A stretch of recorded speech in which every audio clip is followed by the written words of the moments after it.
German fascism was more a malignancy spreading across Europe than it was a state. It really was. It was a cancerous thing.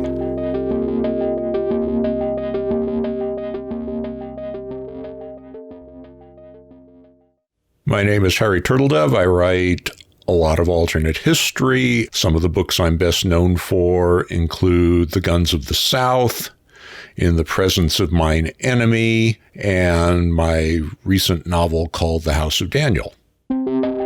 Every day we're surrounded by images and sound, asking us to buy something, to go somewhere, to vote for someone. But the messaging we see and hear isn't exactly harmless, and Germany during World War II is a prime example of the power of propaganda.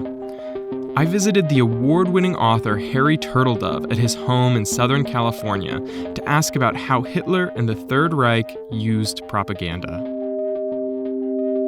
Hitler said, "I'm going to make Germany great again." The slogan of the Nazi Party was Deutschland erwache, Germany awake. And I'm going to make things just like they were before, only better.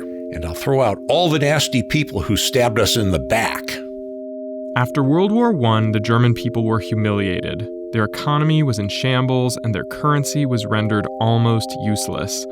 That sense of financial desperation plus a history of anti-Semitism made Germany especially susceptible to fascist propaganda. The more desperate you are, the more desperate measures you're willing to look at to see if you can't repair the situation.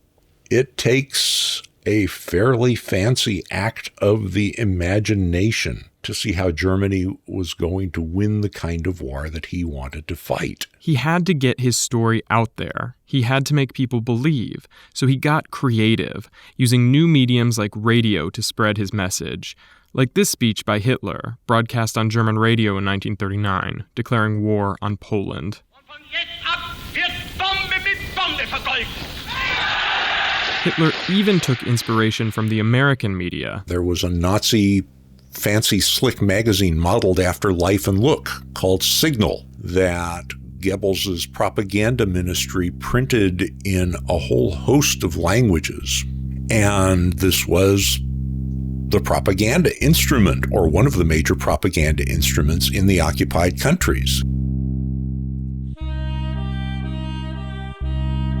Hitler was a master of understanding the power of propaganda, and it worked well for years, bolstered by his early victories in the war. Other thing, of course, that solves all your problems if you're a propagandist is winning big. Hitler is extremely popular until he invades the Soviet Union and doesn't finish the Soviet Union off in 6 or 8 weeks the way he planned to. The Nazi propaganda machine fell apart because they lost the war.